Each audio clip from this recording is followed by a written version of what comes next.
Kanuma kan fixattanii maal irra dabaltee nagaadhaa fayyaadhaa torban kee akkamii jettanii ol gaafattan gaariin ta'u.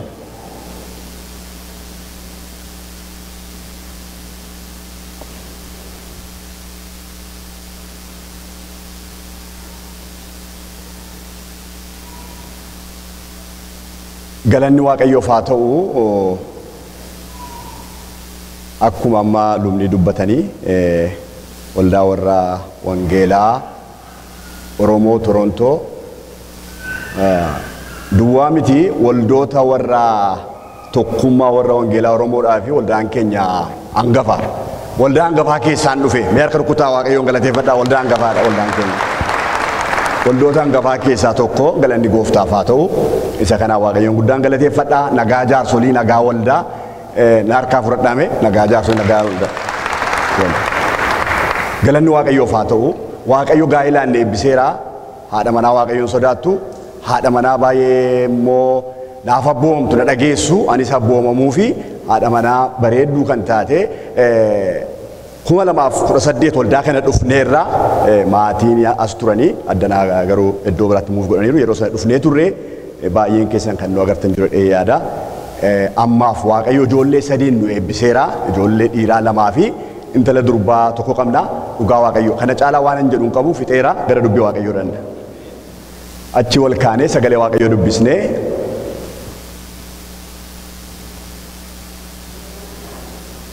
Wangeela Yohaannis boqonnaa 21 lakkoofsa 1 hanga 14 ture waan ta'eef dubbisaniiru waan ta'eef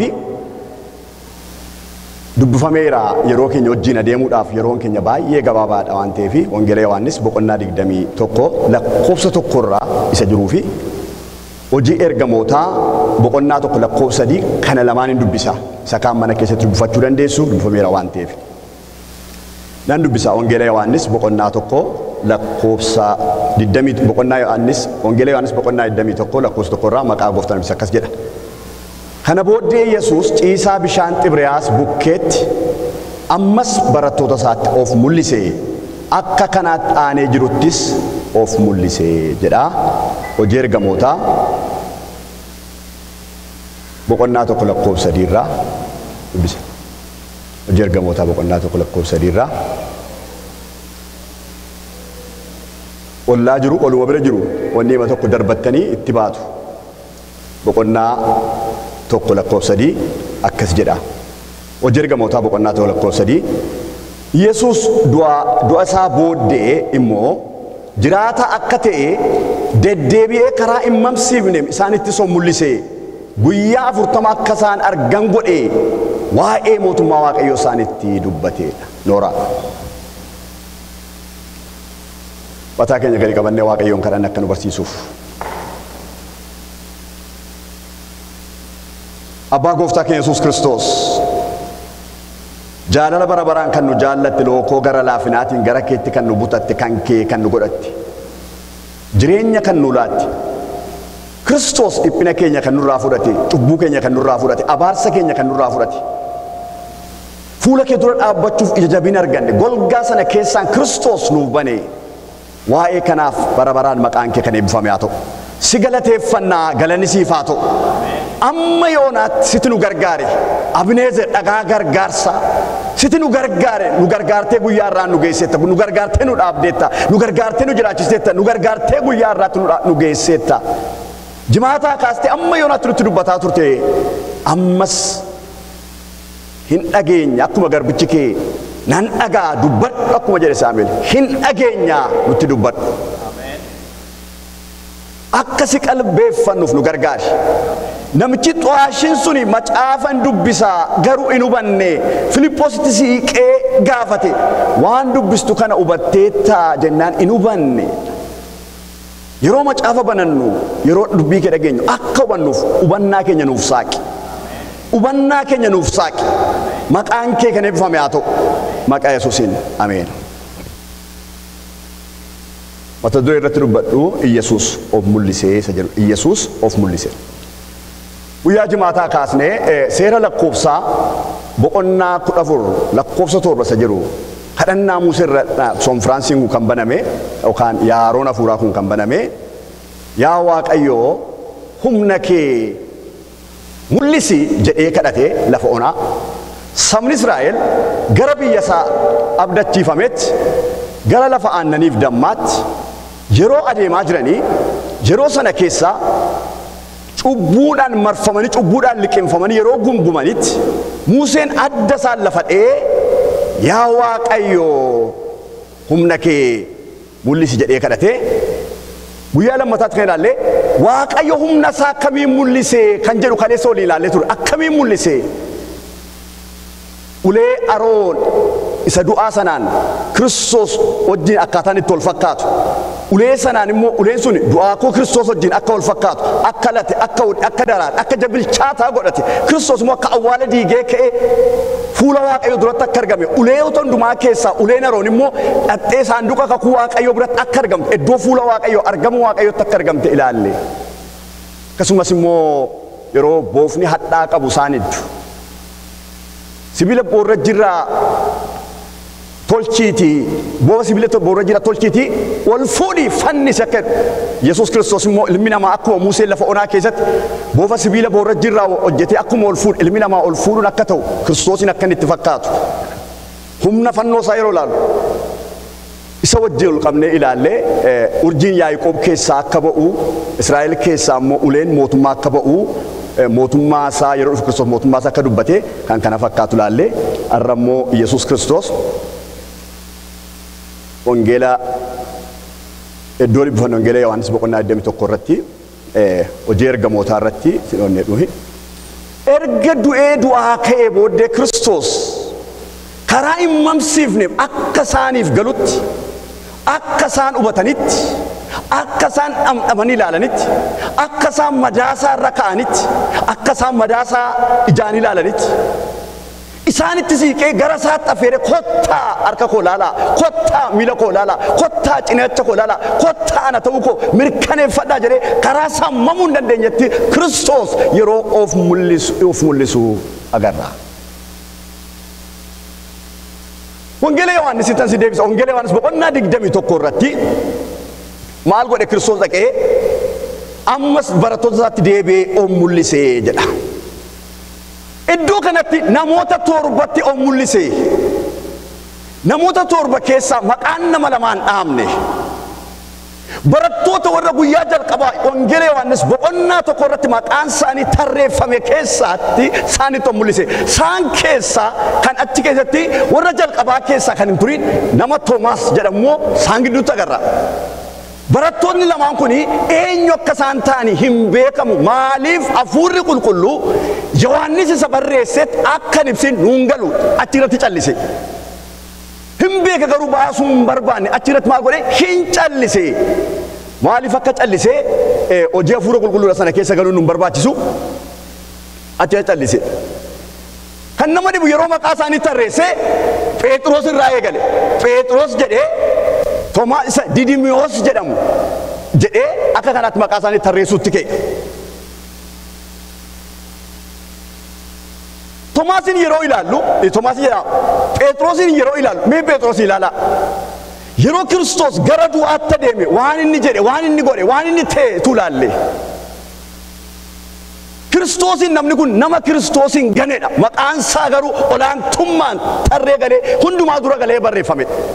Phexrosin yeroo ilaallu Phexros nama ariifataa nama jarjaraadha Phexros. Phexros nama tarkaanfiidha Phexros. Phexros nama maaliif nama obsan qabnedha Phexros.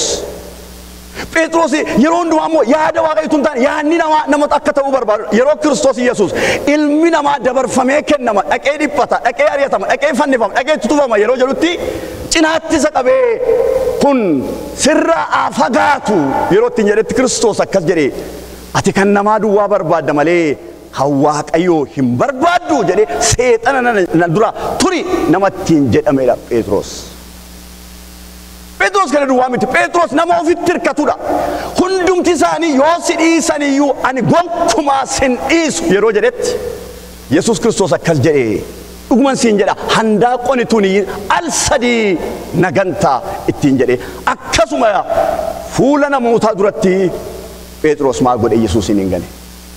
Nama sagane kanatti addana kanatti maqaan isaa dhaame.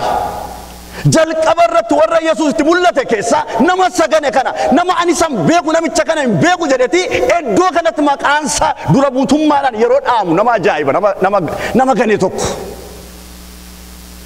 Inni lammataa nama Toomaas yeroo ilaallu Toomaas nama gaafatudha. Wangeela Maatiyyoos irratti dhane wangeela Yohaannis boqonnaa 14 irratti lakkoofsa irratti noo karichan beennu eessatti karichan beennu waa jedhu Yesuus akka ani karaa ani dhugaa ani jireenya jedhee nama deebise.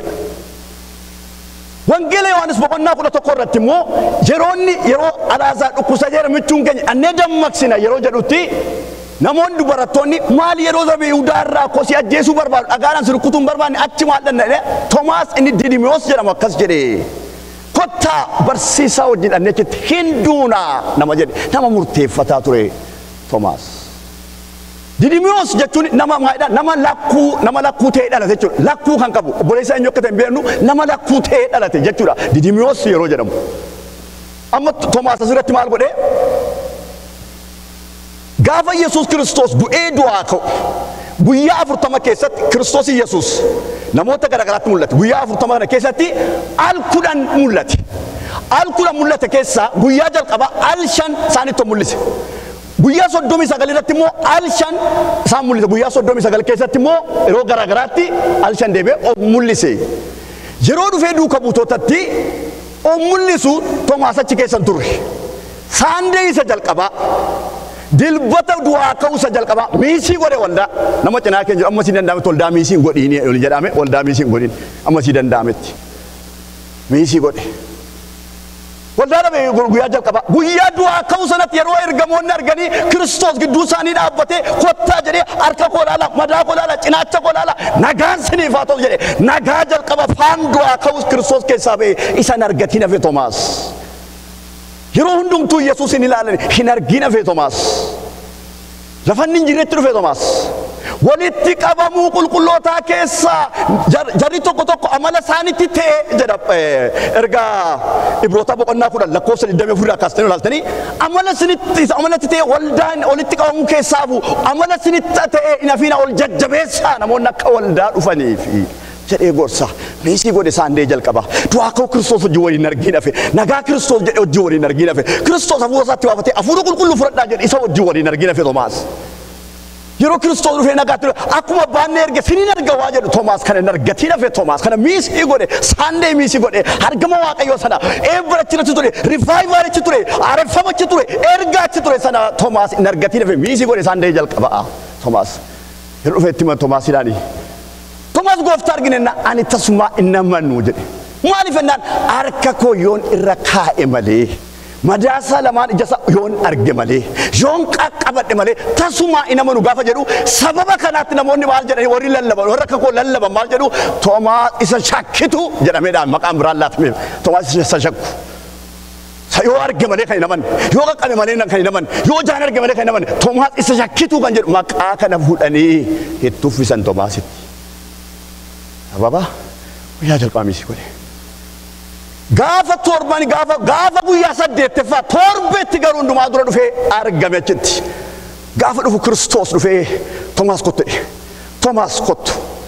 Toomaas gaafa dhufu harka kee fidi ilaale. Harka koo ilaale. Cinaacha koo ilaale. Akkas jedhe ilaalee. Gooftaa koo Waaqayyo koo jedhee riiveeleeshinii kana dubbateetti. Gooftaa koo Waaqayyo koo Toomaas sababa agartee amante ituun argin warra mana maalaatan agammadanidha garanni Waaqayyoof haa ta'u afaan biraarraa eebbifamuudha ituun argin warra mamtanii eebbifamuudha waliin jedhame ituun argin warra mamtanii eebbifamuudha waliin jedhame ituun argin sojaa hin argin eebbifamuudha. Toomaas nama amanitoo malee hin shakkin jedhe akkas jedhe isa shakke kanatti sababa kana maalti isa shakke kanatti dhufe maal godhe Kiristoos lammeeffaatti mul'atedha. Jalqaba maqaan isaanii dhaamunna ajaa'iba yeroo iddoo sana dubbisu inni kun nama saganedha inni kun nama shakkuudha warra shakkan kana fuudhee fuula duratti hiriirsee maqaa akkasii iddoo kanatti jalqaba isaanii kennuun na ajaa'ibe kun maal agarsiisa ayyaana Waaqayyoo agarsiisa galanni Waaqayyoof haa ta'u ayyaana Waaqayyoo sasakke kan gargaaru ayyaana waaqayyo isa gara boodaatti baakii godhe kan deebisu ayyaana waaqayyo agarsiisa kun baay'ina ayyaana waaqayyo araara waaqayyo agarsiisa kanaaf jara kana maal godhe durummaan waa maqaan isaanii dhaabu dosatti nama ajaa'iba ergamaan waaqayyo maal jara kanaan jedheen gara Galiilaa dhaqan jarri kun gara Galiilaa dhaqaa gaafa jedhu isaan gara Galiilaa waa dhaqanii gara Galiilaa dhaqaa hojii keessa duriitti deebi'aadha mita magartu gara Galiilaa dhaqanii Yesuus hafuuratti baafatee ergaa fudhatanii lafa durii isaaniitti deebi'an gara Kiristoos erga dhufne lafa durii keenyatti deebi'uun nuuf hin ta'u gara Kiristoos erga dhufne qajeelummaa isaa erga barree qulqullummaa isaa erga barree araara isaa erga barree wangeela isaa erga dhageenye gara biyya lafaatti deebi'uun nuuf hin ta'u dhaqanii gara biyya isaaniitti deebi'an bidiroon achi jiran suni abbaa qabu abbaan isaa hin dhaabne tarii warri maal jedhu warri beektonni macaafa qulqulluu maal jedhu tarii bidiruu isaatti deebi'e jedhamee haasa'u Phexros dhaqee bidiruu isaatti dhaqee deebi'e kiyyoo isaatti deebi'e dhaqee meeshaa isaa sadiisetti dhaqee deebi'e Phexros geggeessaa waan ta'eef hundumtuu Phexros wajjin luqqee deebi'edha isa kana kan fedhe yoo ta'e Toomaas Gaaddisi erga akkas ta'e geggeessota biraa nama lafuma geggeessonni xanilli ta'e innis Phexros ijoorra geggeessota wajjin sokkee inni lammataa kan arganne wajjin deeme yeroo deemanii qurxummii qabuu dhaqani qurxummii qabuu yeroo dhaqanii laga qurxummii dhaqani halkan guutuu dhamaa bulanii waa hin qabanne Yesuus immoo bishaan Xibraasa dhufee cinaasaa dhufee hin dhaabbate galanni waaqayyoof haa ta'u mee nama cinaa Kiristoos ifaa dhaabbatu ni jedhame Kiristoos ganamaan siifaa dhaabbatudha Yesuus ganamaan siniifaa dhaabbatu haleluuyaa ganama boroodhaan Kiristoos dhufee dhaabbate isaan garuu isa ta'uusaa hin barre yookaan hin hubanne tarii halkan waan dhamaa bulanii fi dimismisa waan ta'eef iji isaanii arguu dadhabe ta'a tarii immoo iji isaanii dhamaa bulanii waa qabachuu waan dadhabanu iji isaanii Yesuus irratti hin taane qurxummii irra waan ta'eef galaana irra waan ta'eef arguu dadhaban ta'a garuu arguu hin dandeenye Kiristoos achi jira yeroo tokko bishaan biratti dubartii Samaariyaa Kiristoos wajjin haasa'u cinaa ishee dhaabbatu jira akkasitti gaaf tokko gaafa Masiihiin dhufu waan inni dhumaa nutti hima akka inni dhufu nan beekannaan akkas jedhee maal inni cinaa kee dhaabbatee jiru koo ani Masiihichadha inni sitti haasa'aa jiru inni si jajjabeessaa jiru inni dubbii sitti dubbataa jiru ani isadha ittiin jedhe cinaa dhaabbate takki Kiristoos nu cinaa keenya jiru qofummaan nutti dhaga'ama takki Kiristoos nu jajjabeessaa jiru jabni isaa nutti hin dhaga'amu Kiristoos nu cinaa keenya jiru akka inni nu dhiisetti akka inni nu bira hin jirre nutti fakkaata inni garuu achi jira galgala kana waaqayyo ija keenya haa banu galgala kana ija waldaa kana haa banu dhaabbate dhufee dhaabbate halkan guutuu yeroo dhufee dhaabbatu kiyyoo darbatanii waan arganne duwwaadha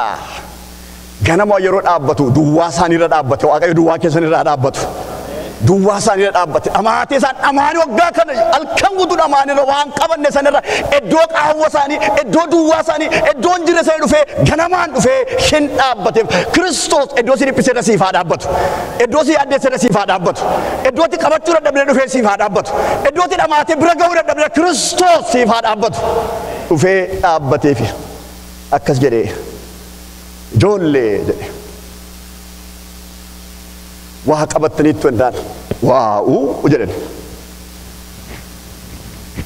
waa'uu yeroo jedhu akkas jedhe kiyyoo keessanii gara mirgaatti darbadha kallattii agarsiise lafa qurxummii jiru kallattii agarsiise gaafa Kiristoositti himnu Kiristoos kallattii nu agarsiisa kallattii irra baanu kallattiin jireenyi jiru kallattiin saksesii fi xaamboomsi jiru kallattiin milkaa'umni jiru kallattiin nu agarsiisan kanaaf dhiyootti himne waa'uu yeroo jedhan kallattii agarsiise darbadhaa duwwaa miti hin argattu mee nama cinaa darbadhu hin argatta hin jedhame darbadhu hin argatta haleluuyaa darbadhu hin argatta tarii jireenyi keessan duwwaa kan isinitti dhaga'amu hafuura keessan duwwaa kan isinitti fakkaatu dhaga'amu biyya kana keessa hoggaa meeqa jiraattanii duwwummaan kan isinitti dhaga'amu waan qabanne kan jettaniif sagaleen isinii qaba Kiristoos hin qabsiisa galanni waaqayyoof haa ta'u ameen mee ameen jedhame ameen amaleeffannaa keessan sagalee waaqayyootti dubbadha yoo raajii keessa buusni asirraan jennee dukureet goonee isinitti himne tun taane sagalee waaqayyoodha waaqayyo sin qabsiisa mee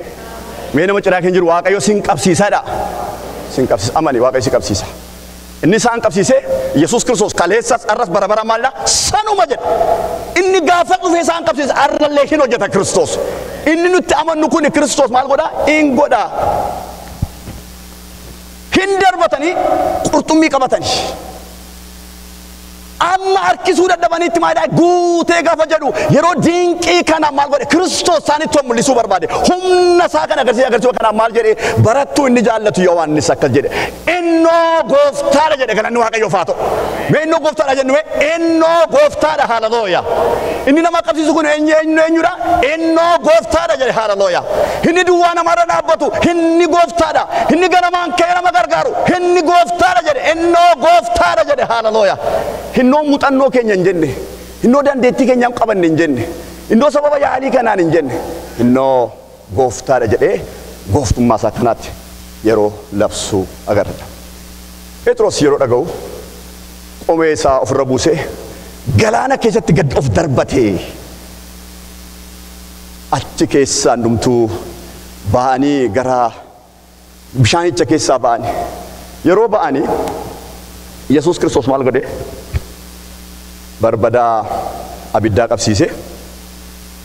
Barbadaa abiddaa qabsiisee achirratti buddeenaa fi qurxummii yeroo isaaniif waaduu agarra.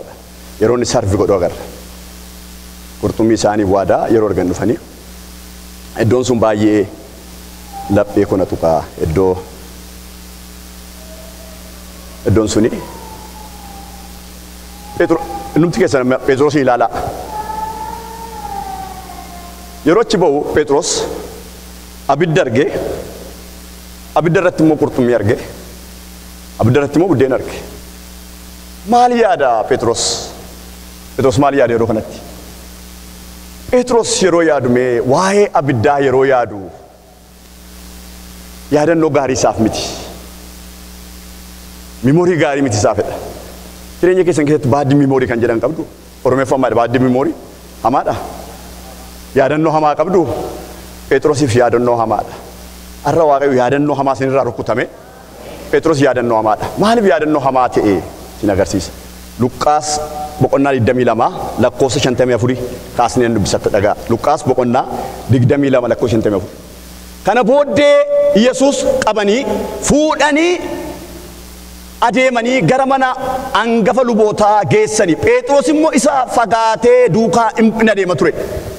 Yeroo jara obdii keessatti ibidda bobeessanii wal wajjin ta'an Phexros dhaqee isaan gidduu taa'ee jedha. Hubadhaa abidda. Yesuus Kiristoos abidda qabsiisee waachi ba'u abidda arge Phexros. Asimmoo Yesuus Kiristoos yeroo qabamu abidda bobeessanii warri jalloon warri Kiristoos Yesuus mormanii isaan gidduu dhaqee taa'ee jalloota gidduu dhaqee taa'ee warra geessan barcuma warra geessan irra hin taa'inaa jedha faarsaan boqonnaa tokko irratti ilaatan warra geessan gidduu dhaqee taa'ee warra Kiristoos qoosan dhaqee gidduu taa'ee abidda yeroo agarsiisu isa kanaan maalidha iddoo Yesuusin itti ganedha Phexros. Iddoo Yesuusin ani sin beeku lafatti jedhedha iddoon abiddaa isaaf. Yeroo isa wajjin laakiin nama kanan beeku lafa jedhee yeroo iddoon abiddaa kan isa yaadachiisa kana yeroo abidda argu maaltu laphee isaatti dhufaa? Yeroo abidda argu maaltu itti dhaga'amaa? Yeroo abidda argu keessa isaatti maalti keessa dadammaqsaa? Yeroo abidda argu sana yaadannoo qabaa Phexros. Yaadannoo qabda. Yeroo agartu kan laphee keessa dhawu. Yeroo agartu kan si boosisu. Abduu yaadannoo qaba. Kanarraa akka iddoo abidda sanatti waan ta'e keessaati.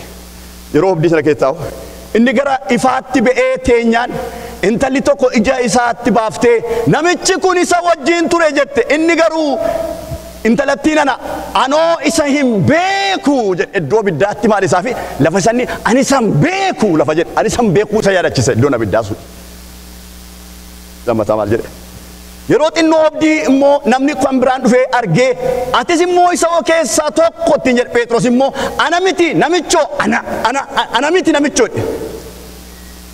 ana miti namicha nana jedhe ana miti namicha nana iddoon abiddaa kan isa yaadachiisu ana miti namicha nana ani san beeku namicha nana dubartiin ani san beeku namicha nana kana agarsiisa iddoon abiddaa isaaf gaarii miti. akka sa'aatii tokko booddee inni biraan tokko immoo cimsee dhuguma namichi kun isa wajjin ture innoo nama Galiilaati jedhe. Phexros immoo namicha nana wanta ati jettu kun iyyuu anaaf hin galu jedhe. Iddoo biddaa anaaf hin galu ani san beeku wanta jettu ani san beeku anaaf hin galu jedhe. Iddoo biddaa kanatti Kiristoosin namni kun hin gane. Gooftaan kana waan beekuuf hinduma sammuusaa keessaa balleessuuf isa yaadannoo saamaa kana gara gaariitti deebisuudhaaf addana kanatti Phexrosin gara isaa guutummaa guutuutti gara isaa deebisu abidda qabsiise dansa eegaa. Isa sana abidda jallootaa isa kana abidda Kiristoos galanni Waaqayyoof haa ta'u. Iddoo kanatti warra jallootaa dubbata iddoo kanatti isa qajeelaa ta'eetii mul'ata abidda akkasii qabsiise galanni Waaqayyoof haa ta'u. Yeroo achi taa'e ilaala.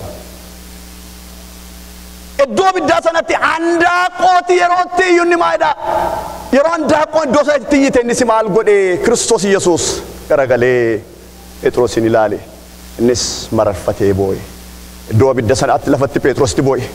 Iddoo kanatti garuu inni mararfatee boo'e Kiristoos dhaabbatee yeroo inni sarvitti godhu arge hin jijjiire sammuusaa keessaa. Iddoo bidda kan dhaabbatee Kiristoos isa dadhabaa kana isa baakii godhe dhaabbatee isa nyaachisa. Iddoo kana seenaa kan itti gaddare Kiristoos. Iddootti miidhamte sana Kiristoos hin gaddara Yesuus. Iddootti booste sana Kiristoos hin gaddara.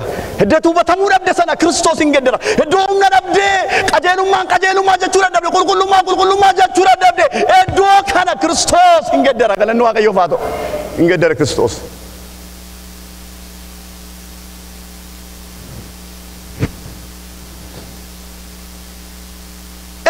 Iddoo handaaqootti yaaduu iddoo kana immoo iddoo qurxummiitti yaadatu godhe. Qurxummii iddoo sanatti handaaqoo yoo yaadatu handaaqoon akka inni saganuuf jiru raajii irratti dubbatameedha. Iddoon qurxummii kana immoo inni namoota akka qurxummiitti akka inni qabu lafa inni itti arguudha galanni Waaqayyoof haa ta'u. Isa disconnect isa godhe reconnect isa godhe gara mul'ata isaatti galanni Waaqayyoof haa ta'u. Achi handaaqoo ture asii immoo qurxummiidha galanni Waaqayyoof haa ta'u. Namoota akka qurxummiitti naa qabda lafatti jedhe raajii kanaan isa kakaase. Raajii inni suni yeroo handaaqoon nagantaadha. Nagantaa sana jijjiiree nama koo taata nama naaf qabda qurxummii naaf qabda namoota naaf qabda fuula kee dura guyyaa peeste qontee jira guyyaa lubbuun baay'ee gara kootti deemu jira lafatti hin jedhe galanni Gooftaaf haa ta'u.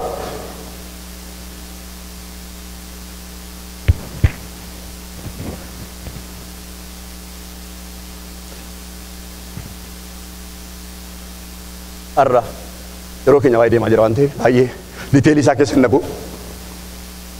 Arra waa tokko isin jechuun barbaada. Iddoo yaadannoo hamaa lafa yaadattan sana isa waan gaariitti deebisa Kiristoos.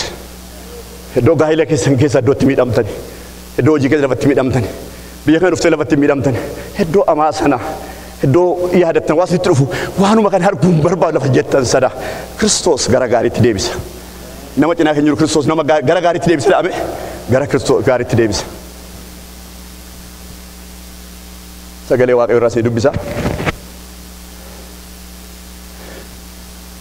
Dubbisiin dura gaaffii namoota sadan irraa gaaffiidhaan isa waxalanii gaaffiin isa waxadanaa qurxummii waxaleef qurxummii gaaffiidhaan isa bisheessu addanaa immoo Kiristoos qurxummii bisheesseef addana sana harka isaaniitti gaaffii fudhate iddoo kanatti immoo Kiristoos Phexrosii fi buddeena kana fuudhee hoo nyaadhu itti jedhe buddeena laatiif lafa buddeen nyaatu godheef Kiristoos geddare. Lafatti buddeen lafa dubbii nyaatu tun taane lafa buddeen itti nyaatu godhe galanni Waaqayyoof haa ta'u. Haalelooyaa. Waldaan kun lafatti dubbii nyaattan miti kanaa booda lafatti buddeena Waaqayyoo nyaatanidha. Haalelooyaa. Lafa wangeelatti nyaatanidha galanni Waaqayyoof haa ta'u. Lafa humna Waaqayyootti agartanidha galanni Waaqayyoof haa ta'u. Iddoo sanatti kan inni ilaalaa jiru kan inni godhaa jiru dubbiidhaan kun hin gaafata sun hin gaafata dubbiidhaan lafatti machaa'edha. Iddoo kanatti garuu Kiristoos fuudhee qurxummii fuudhee hoo nyaadhu jedhe qurxummii laateef hoo nyaadhu jedhe buddeen laateef ol bira dabarsee hin geddare Waaqayyo. Iddoo nyaataa siif godha galanni Waaqayyoof haa ta'u. Nama cinaa keenya iddoo nyaataa siif godha dhaame haalelooyaa. Yesuus.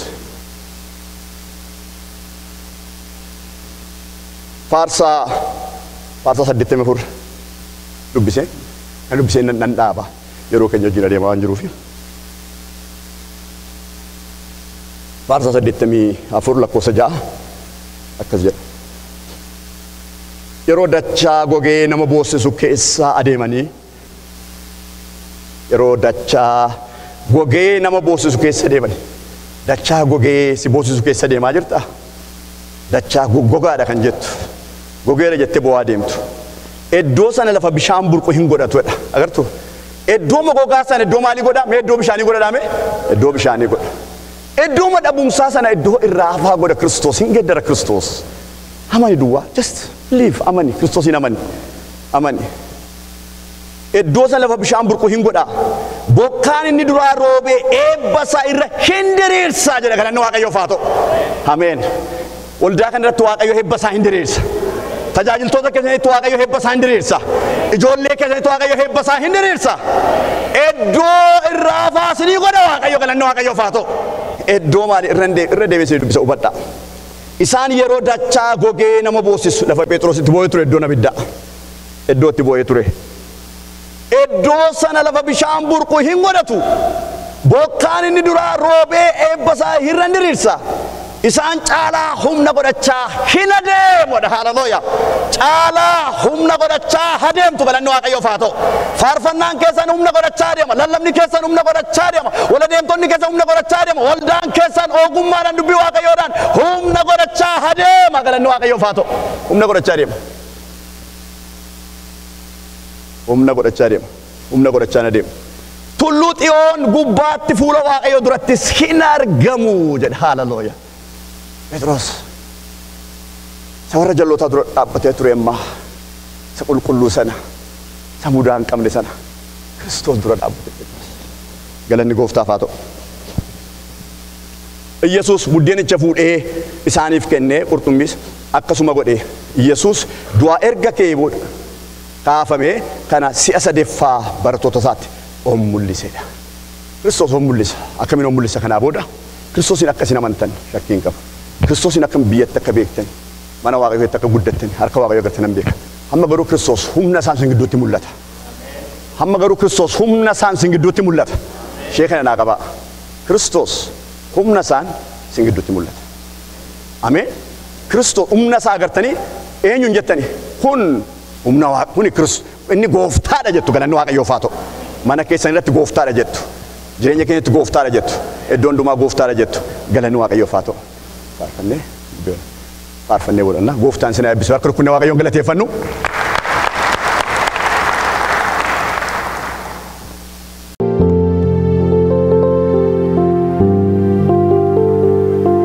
Hunduma keessan gara teessoo ayyaana Waaqayyoottan sin affeeran numti keenya ija keenya irra buufannee Waaqayyoon kadhannaa.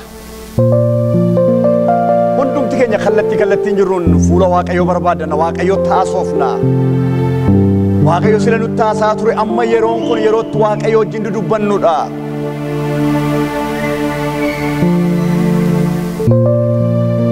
Sagalee Waaqayyo irraan dubbisa akkas jedha. Ulicha atiif Aroon obboleessi kee waldaa walitti qabaa. Ija isaanii durattis kattichatti dubbadhu. Inni bishaan hin burqisiisaa. Ati akkasitti katticha keessaa bishaan isaaniif hin baastaa. Jarriif horiin isaanis akka dhugan hin gootaa. Kattichatti dubbadhuudha. Kattichi Kiristoos jedha Phaawulos. Yeroon kun yeroo kattichatti dubbannudha. Hallelujah. Yeroon kun yeroo kaanee achi ol kaanee hin kadhanna. Yeroo baay'ee hin tursiisu hin kadhanna yeroo kana. Kattichatti dubbanna. Kattichatti dubbadhu. Kattichi si dhaga'a. Hallelujah. Waaqa nu dhaga'uu qabna galanni isaaf haa ta'u. Waaqa nuuf deebisuu qabna galanni isaaf haa ta'u. Abdii eebbifamaa qabna. Abdiin keenya inni eebbifamaa gooftaa keenya fayyisaa keenya Kiristoosii galanni isaaf haa ta'u. Itti dubbanna yeroo kana itti dubbanna. Tarii as keessatti Kiristoos Yesuusiin fayyisaa lubbuu kee godhattee kan hin fudhatin. Namni si affeereen naan gara waldaa kanaa kan dhuftu. Waan keessi kee gara kanaa dhufuu kan barbaadu. Jireenya namaa geddaruu kan danda'u abdii jiraataan Kiristoos Yesuusin beekuun hundumaarra caala. Dinqii caalu Kiristoos wajjin wal arguudha. Hojii Kiristoos qaraaniyoo gubbaatti hojjete amananii fudhachuudha. Isa abdiin keenya, isa fayyisaan keenya, isa hirkoon keenya, isa hundumti keenya. Yeroo kana jaalala kee yoo teessii kadhachuu barbaada. Tarii immoo biyyatti Kiristoos wajjin adeemaa turtee akkuma Phexros fa'aa akkuma Toomaas fa'aa shakkiin jireenya keetti galee kan jiru yoo jiraate lakkii jettee jireenyuma kun jiraadhattee immoo gooftaa kana lafa keessa jirta yoo ta'e akkuma Toomaas fa'aaf akkuma Phexrosiif carraa laate kun yeroo keeti lubti keenya keenya yeroo buufanna jaalala kee yoo ta'e namni akkasii Waaqayyo akka kee lafa jirtu na agarsiisa Waaqayyoon sii kadhachuu barbaanna Waaqayyoon sii kadhanna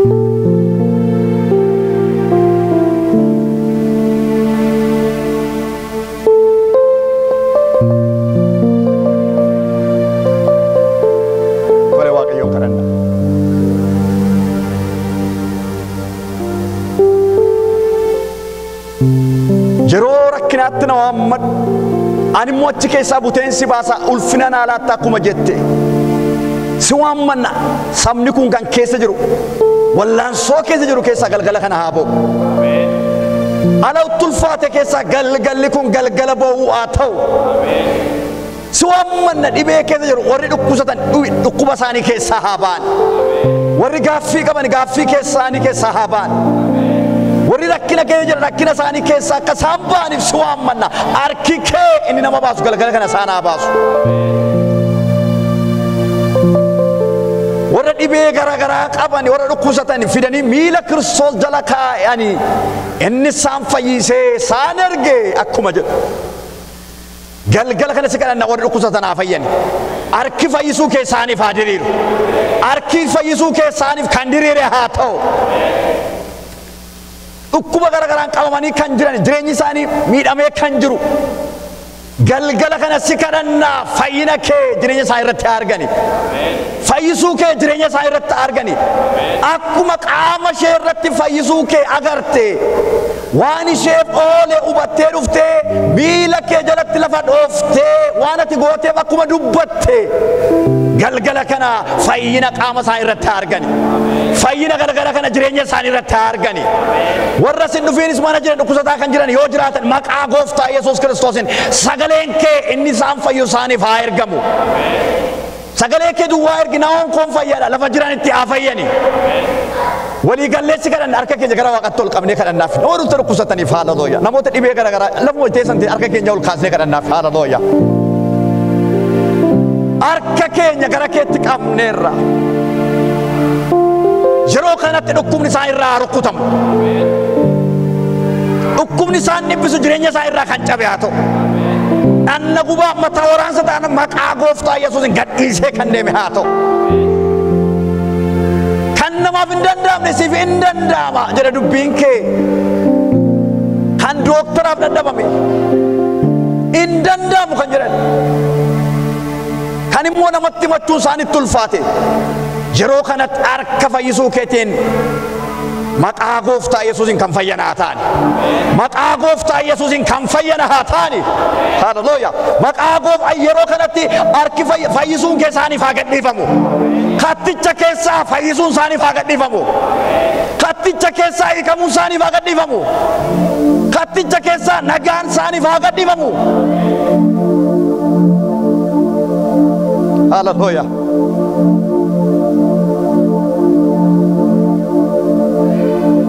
warra sin dhibbisan deebitanii akka kanatti hin agartan kan jedhe sidha dhaabbadhaa fayyisuu Waaqayyo ilaalaa jette dhaabbannee ilaalaa jirra maqaa gooftaa Yesuus kan isaan dhibbisu deebee isaan hin dhibbiseen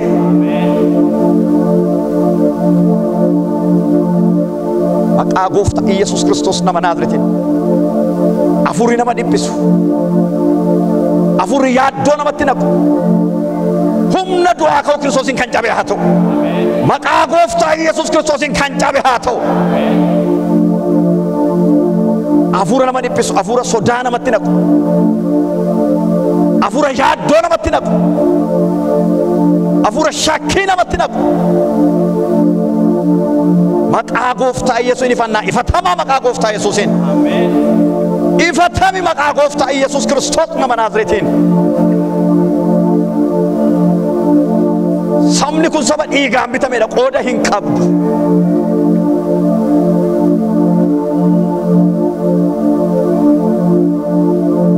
yaaddoo kan itti naqee jiru maqaa gooftaa Yesuus Kiristoos mana raawwatee kan cabe haa ta'u. Nagaan kee jireenya isaanii keessatti haa guutu. Si kadhanna. Daa'imman kanaaf kadhanna. Yeroo ergamoonni kee gara Sodomiif Gomoraatti ergitee Looxiin dhaqanitti Looxiin maatii isaa baasan yeroo dhaqani. Warri biyya sanaa dhaqanii namoota amma dhufan gadi nuu baasaa yeroo jedhanitti. Loox garbichi kee ijoollee durbaa kan dhiira beensini kenna fudhadhaa yeroo jedhe. Isaan didanii harka isaanii yeroo hidhatanitti ergamoonni suni jaamummaadhaan rukkutamani. Maqaa gooftaa Yesuus ijoollee kana bifan baan kan ilaalu jaamummaan haa rukkutamani. Ijoollee kanarra haa rukkutamani. Si kadhanna warri dhiira ta'anii itti hafufani. Warri dubartoota ta'anii itti hafufani. Maqaa Yesuus akkuma Sodomiif Gomoraa warrachi keessa jiran ergamoonni suni jaamummaadhaan rukkutani. Jaamummaadhaan haa rukkutamani. Hallelujaa. Ijoollee kana argi. Ijoolleen kun eenyummaatti laatteefidhaan maqaa gooftaa Yesuus itti hafufani. Hallelujaa. Si kadhanna. Waan biyya lafaa kanas raasaa jiru maqaa gooftaa Yesuus ijoollee kana bira hin gahin. Ijoollee keenya kana bira hin gahin. Dabarsinee sitti laanna sammuu isaanii bani. Akkuma biyya Baabiloonitti Daani'eel fa'aa dachaa 10 caalanii argamani. Maqaa gooftaa Yesuus caalanii haa argamani. Ogummaan caalanii haa argamani. Hubannaan caalanii haa argamani. Beekumsaan caalanii haa argamani. Si sodaachuudhaan caalanii haa argamani. Siif jiraachuudhaan caalanii haa argamani. Mana kee keessa wajjin jiraachuudhaan caalanii haa argamani. Hafuurri isaan keessa jiru caalee haa argamu. Kadhanna ijoollee kanaaf. Yeroo mootichi afeeretti Sidiyaaq, Misiyaaq, Abdinaagom, Daani'eel hin nyaannu nu xureessa jedhanii murteeffatanii. Hafuura addaa, hafuura didu ijoollee kanatti dhangalaasi. Hafuura akka isaan xuraa'ummaa jallina hammeenya didani irratti dhangalaasi. Dibata kee irratti dhangalaasi. Ayyaana keetiin isaan guuti. Humna keetiin isaan guuti. Akkuma amma faarfatan faarfataa haafani. Mana kee keessa jiraachaa haafani. Harka guddistuurraa lafa meelatee biifis booshettiin maqaa gooftaa Kiristoos guddistuu harka meelessitu miilame sammuu isaanii meelessitu hundumaarraa ati eegi. Hinnaaffatee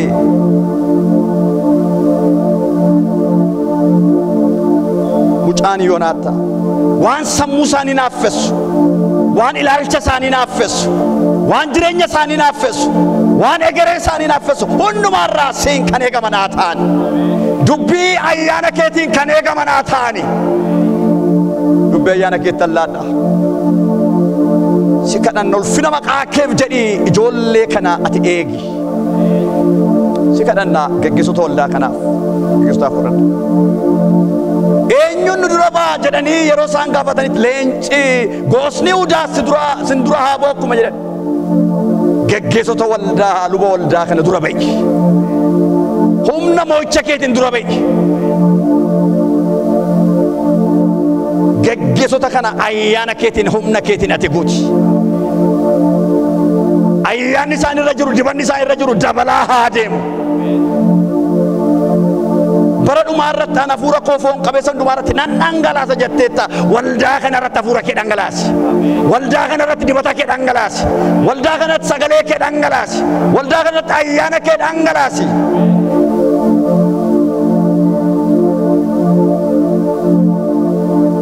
Mul'ata arguu abjuu abjoosetti bara dhumaatti waldaa kanaaf mul'ata kenni. Waldaa kanaaf abjuu kenni.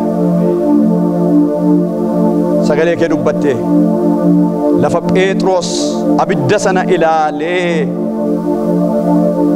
yaadannoo hamaa yaadannoo gadhee akka qabaataa ture yaadannoo isaa geddarte. Iddootti isaan yaadannoo hamaadha jedhanitti gara gaariitti geddari. Maqaa Kiristoosiin haa geddaramuuf. Iddoo isaan itti bu'an haa geddaramuuf. iddoo isaan itti dhaban iddoo eebbaa isaaniif haa ta'u. Iddoo isaan itti gaddan iddoo jajjabinaa isaaniif haa ta'u. Iddoo isaan itti kuman iddoo ka'umsaa isaaniif haa ta'u. Iddoo isaan itti waa dhaban iddoo irraafaa isaaniif haa ta'u. Yesuus. Ni kadhanna. Akka jabbiin borontoo keessaa baatee burraaqxu. Gadi baatanii burraaqxutti. Waldaa kanaaf si kadhanna. Waldaan kun borontoo keessaa haa baatu. Gadi baatee lubbuu akka isheen qabdutti gorontoon kamiin irraa kan diigame haa ta'u. Sammuu namarraa haa diigamu.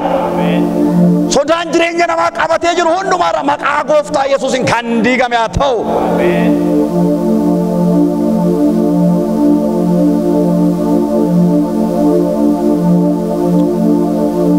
Museen garbichi kee akkas jedhee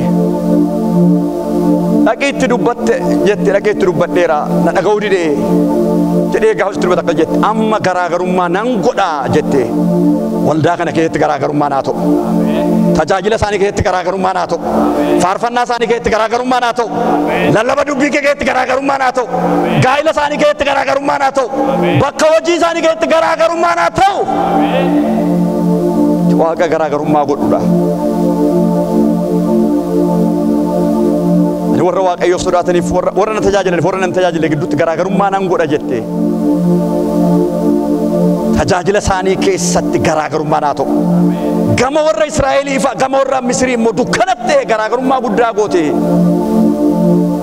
gama warra Israa'elii hangafa oolfatte gama warra Gibxii immoo hangafa dhoofte garaagarummaa goote maqaa gooftaa Kiristoos nama Naazreetii waldaa kana keessatti garaagarummaa naa ta'u garaagarummaa naa ta'u tajaajila lubaa irratti garaagarummaa naa ta'u si kadhannaa warra faarfatan irratti garaagarummaa naa ta'u warra kadhatan irratti garaagarummaa naa ta'u daaqonoota irratti garaagarummaa naa ta'u tajaajila waldaa kana hundumaa irratti yeroo kanaa kaasee garaagarummaa naa ta'u faayinaansii isaan irratti illee garaagarummaa naa ta'u bakka hojii isaan irratti illee garaagarummaa naa ta'u si kadhannaa yeroo itti siiqxee ilaaltu kattaan sun dhagaan sun irraa galagalee gartee waan isaan sodaatan irraa galagalee naana hargan maqaa gooftaa Yesuusin irraa haa galagalu qabachuudhaaf gara tujubichaatti hiiqaa itti waldaan kun gara isatti jetteetti amma hiiquu haa jalqabdu haa hiiqtu iddootti jetteetti lafarraa hiiquu dadhabanirraa galgala kanaa kaasanii itti haa hiiqani lafatti dubbatteetti.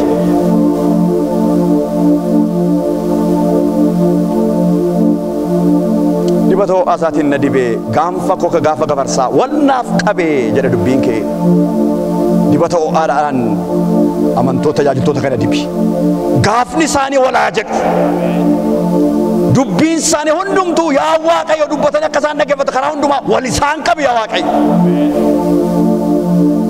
wal nama qabuun baabiiftuu lixabiiftuun dhufu lafoonaan dhufu Waaqayyo abbaa barbaade wal qaba abbaa barbaades gadi qaba kan wal nama qabu sidha waldaa kanatti wal qabi waldaa kana irratti maqaa godhadhu waldaa kana irratti tulfaadhu waldaa kana keessatti dhagaami waldaa kana keessatti mul'adhu waldaa kana keessatti hojjedhu waldaa kana keessatti harki kee chocho'u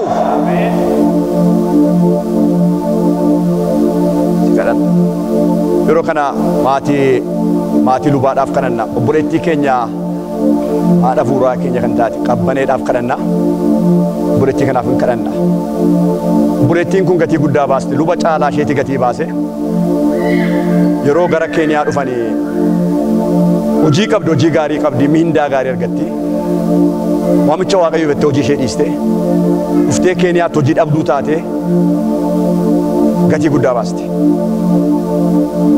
Waaqayyo balbala banee gara Awurooppii dhaqanii achirraa amma saka kanaatti ijoollee qofaa guddisaa dhama'aa bu'aa bayii taate gatii baaste wangeelaaf tushee hin eeyyamnetee lubni isas dhufuu hin danda'u anis to'ati manaa kun aan eeyyamnetee hin dhufu maatii nutti kenne waan ta'eef isa kanaaf obboleettii kanaaf hin kadhanna Waaqayyo akka riifachiisuuf hin kadhanna Waaqayyo akka ayyaana baay'isuuf hin kadhanna Waaqayyo itti darbee akka hojjetuuf harka Waaqayyo itti dabarsinee ilaanna obboleettii keenya qabbane salphaa miti lubaasii kadhannu mee lubaaf kadhanna kadhan harka keenya gara sanatti eegne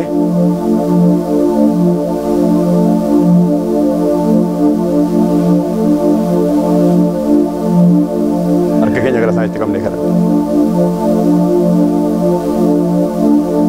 Yaa Waaqayyo Waaqa jiraataa waa'ee nama kee kanaaf galanni siif haa ta'u.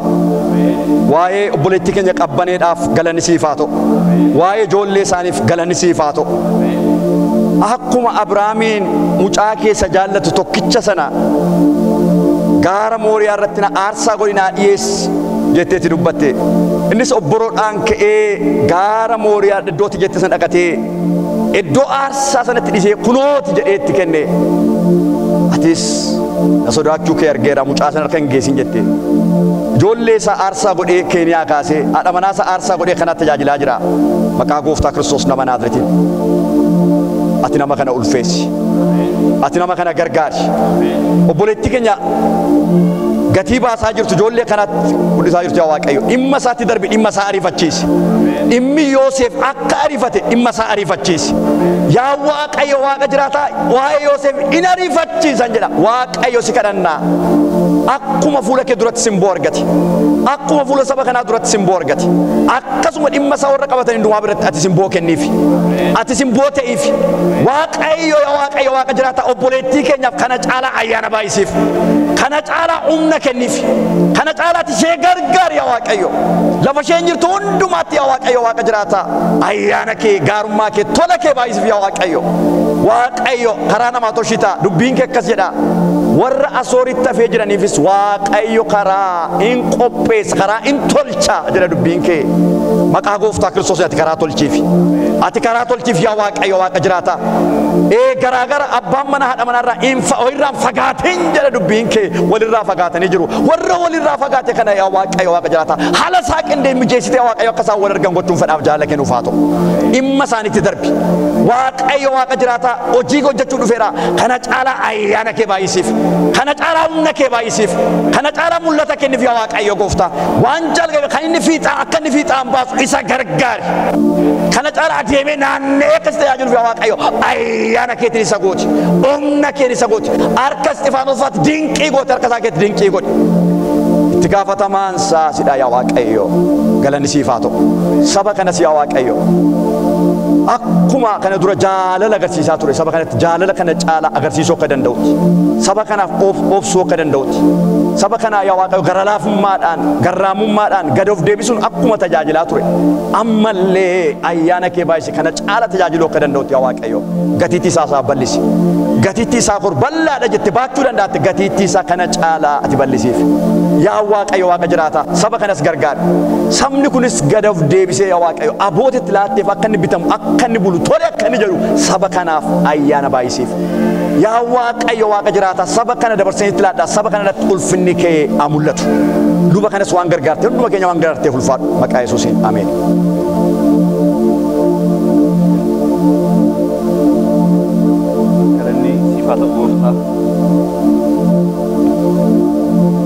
dhabamsiisuuf jedhu kun badi of dhabamsiisi du'i hin jiraatin inni ittiin jedhu gurra seerratti du'a dubbatu karaa seerratti du'a dubbatu raftee du'a akka argitu kaatee du'a akka argitu haala hundumaa keessatti du'a wajjin raftee du'a wajjin akka seen kaatu abuudii kan keessaa nyaate kun maqaa Yesuusiin kan rukutame ta'u maqaa Yesuusiin kan rukutame ta'u maqaa Yesuusiin kan rukutame ta'u aangoon du'aa kun aangoon badiisaa kun aangoon abdii kutannaa kun carqii gurraachatti malee lafarraa dhabamsiisuu ni barbaadu carqii gurraachatti malee du'atti geessuun ni barbaadu afurra baawurmaa maqaa Yesuusiin kan rukutame ta'u maqaa Yesuusiin kan rukutame ta'u maqaa Yesuusiin kan rukutame ta'u maqaa Gooftaa Yesuus Kiristoosiin kan rukutame ta'u maqaa Gooftaa Yesuus Kiristoosiin kan rukutame ta'u carqii kanarraa hiikna nuyi irraa hiikna nuyi gara ifa Yesuus Kiristoositti baafna nuyi Yesuus wajjin wal agarsiifna nuyi yadu'aa hin dandeessu Yesuus hin dandeessu lubbuun kun kan Kiristoosii dhagaye hin dandeessu lubbuun kun ni Yesuus Kiristoosiin wal babaateetti haleluuyaa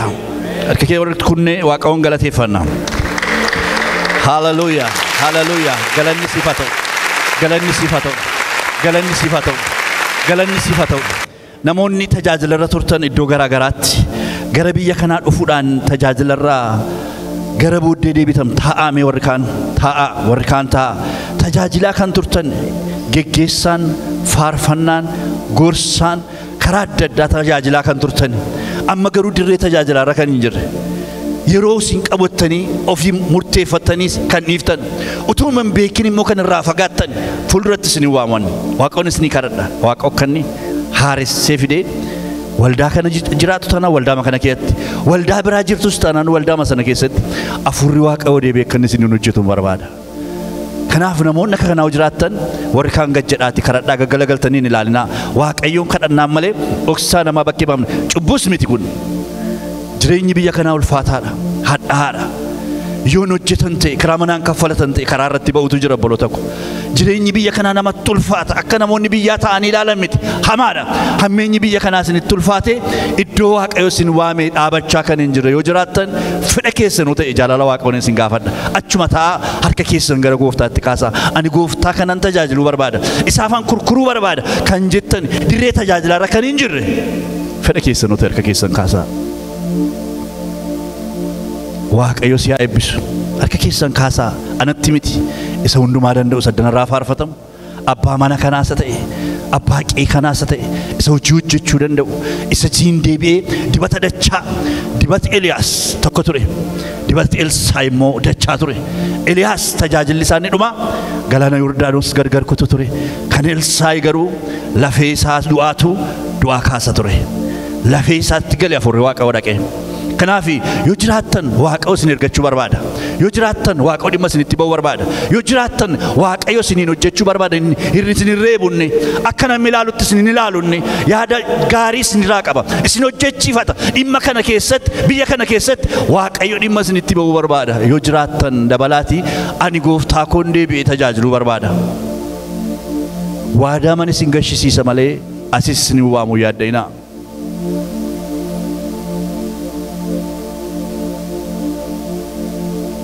waldaama keessatu jirtanii kan fagoo jirtan iddoo waamicha keessanirraa waldaa keessa teessu garuu waamicha keessanirraa kan fagaattan biyya lafaatti deebitan miti waldaa keessa jirtu waldaama keessa baddan waldaama kana keessa baddanii kan jirtan Waaqayyo yaadatu isinirraa qabu Waaqayyo isin hojjechuutu barbaadu asuma keessa kan baddan uftaniima sanbatuma duwwaa waaqeffatanii utuu afurri Waaqayyo naa hojjedhu isiniin jedhu achi fagaattanii kan teessan isiniin isin ilaallata